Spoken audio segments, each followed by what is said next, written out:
Hi ഡീസ്, ഇന്ന് നമ്മൾ നല്ല സോഫ്റ്റ് ആയിട്ടുള്ളൊരു സ്വീറ്റ്സ് ആട്ടോ തയ്യാറാക്കിയിട്ടുള്ളത്. വായിലിട്ടാൽ അലിഞ്ഞു പോകും, അത്രയും സോഫ്റ്റാണ് കേട്ടോ ഇത്. അപ്പോൾ ഇതെങ്ങനെയാണ് തയ്യാറാക്കാമെന്ന് നോക്കാം. അപ്പോൾ ഇഷ്ടപ്പെട്ടാൽ ലൈക്ക് ചെയ്യാൻ മറക്കരുത്. പുതിയ കൂട്ടുകാരെങ്കിലും ഉണ്ടെങ്കിൽ ചാനലൊന്ന് സബ്സ്ക്രൈബ് ചെയ്യാൻ മറക്കരുത്. അപ്പോൾ ഇത് തയ്യാറാക്കാൻ വേണ്ടിയിട്ട് ഞാനിവിടെ 1 കപ്പ് പാലും 4 മുട്ടയാണ് കേട്ടോ എടുത്തിട്ടുള്ളത്. 1 കപ്പ് പാലെന്ന് പറയുമ്പോൾ 250 ml 1 കപ്പിനാണ് കേട്ടോ എടുത്തിട്ടുള്ളത്.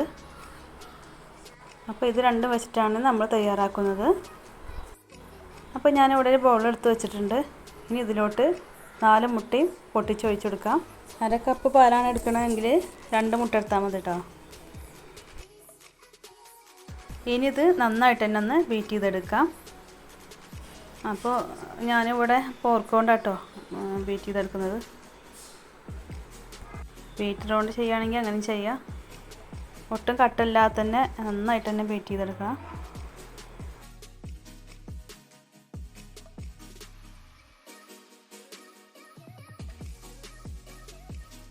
ഇനി ഇതിലോട്ട് 1 കപ്പ് പാലും കൂടെ ഒഴിച്ചെടുക്കാം. 1 കപ്പ് പാല് ഫുള്ളായിട്ട് ഞാൻ ഇതിലോട്ട് ഒഴിച്ചു കൊടുത്തിട്ടുണ്ട്.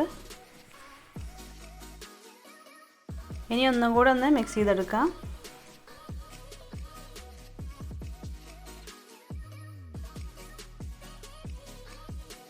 ഇനി ഇതിലോട്ട് 1/2 കപ്പ് പഞ്ചസാര ചേർത്ത് കൊടുക്കാം.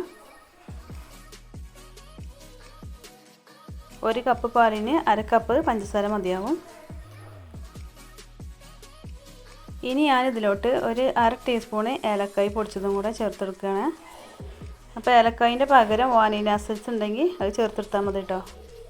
ഏതെങ്കിലും ഒന്ന് എന്തായാലും നിർബന്ധമായിട്ട് ചേർത്തെടുത്തോണ്ട്, അല്ലെങ്കിൽ മുട്ടൻ്റെ ഒരു ചുവ വരുന്ന സാധ്യത ഉണ്ട്. ഇനി ഒന്നും കൂടെ നന്നായിട്ട് തന്നെ ഒന്ന് മിക്സ് ചെയ്തെടുക്കാം.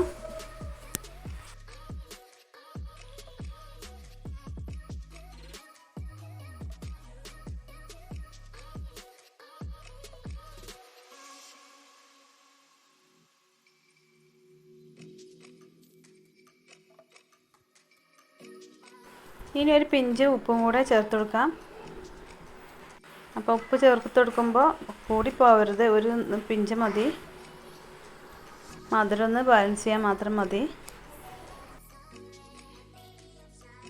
എല്ലാം കൂടെ ഒന്നും കൂടെ ഒന്ന് മിക്സ് ചെയ്തെടുക്കാം. ഇത് നമ്മൾ ആവിയിലാണ് കേട്ടോ തയ്യാറാക്കിയെടുക്കുന്നത്. അപ്പോൾ തയ്യാറാക്കാൻ വേണ്ടിയിട്ട് ഞാനിവിടെ ഇഡ്ഡലി തട്ട് എടുത്ത് വെച്ചിട്ടുണ്ട്. ഇതിൻ്റെ ഉൾഭാഗത്തായിട്ട് ഞാൻ കുറച്ച് നെയ്യൊന്ന് ബ്രഷ് ചെയ്തെടുക്കുന്നുണ്ട് കേട്ടോ. അപ്പോൾ നെയ്യിൻ്റെ പകരം ഓയിലായാലും കുഴപ്പമൊന്നുമില്ല.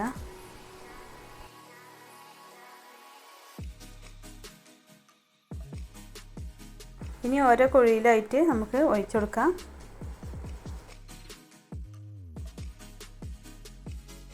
ഒഴിച്ചെടുക്കുമ്പോൾ ഫുള്ളായിട്ട് തന്നെ ഒഴിച്ചെടുത്താലും കുഴപ്പമൊന്നുമില്ല കേട്ടോ. ഇതൊന്നായിട്ട് മുകളിലേക്ക് പൊങ്ങി വരുമൊന്നുമില്ല കേട്ടോ.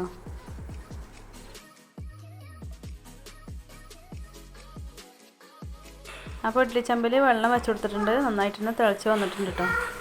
ഇനി നമുക്ക് ഇതിലോട്ട് വെച്ചെടുക്കാം.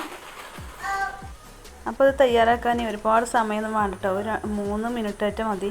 3-4 മിനിറ്റ് സമയം കൊണ്ട് തന്നെ ഇത് റെഡിയാവും. അപ്പോൾ ഇത് 4 മിനിറ്റോളം ആയിട്ടുണ്ട്. ഇത് തുറന്ന് നോക്കാം. നല്ല അടിപൊളിയായിട്ട് തന്നെ സെറ്റായിട്ട് വന്നിട്ടുണ്ട്. ഇനി നമുക്ക് ഫ്ലെയിം ഓഫ് ചെയ്യാം. ഇനി ഇത് നന്നായിട്ട് തന്നെ ഒന്ന് ചൂടാറി വരട്ടെ കേട്ടോ. അപ്പോൾ ഇത് ഏകദേശമൊക്കെ ചൂടാറി വന്നിട്ടുണ്ട്. ഇനി നമുക്ക് ഇതിൽ നിന്നും എടുത്ത് മാറ്റാം.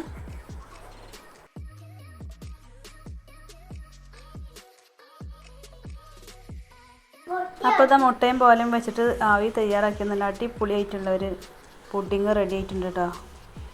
ഇത് നമുക്ക് ഫ്രിഡ്ജിൽ വെച്ചിട്ട് നന്നായിട്ടൊന്ന് തണുത്തിട്ട് കഴിക്കാൻ നല്ല ടേസ്റ്റാണ് കേട്ടോ. അപ്പോൾ ഇങ്ങനെ വേണമെങ്കിലും കഴിക്കാം. അപ്പോൾ വീഡിയോ എല്ലാവർക്കും ഇഷ്ടപ്പെട്ടെന്ന് വിചാരിക്കുന്നു. മറ്റൊരു വീഡിയോയിൽ കാണാം. Okay, thank you for watching.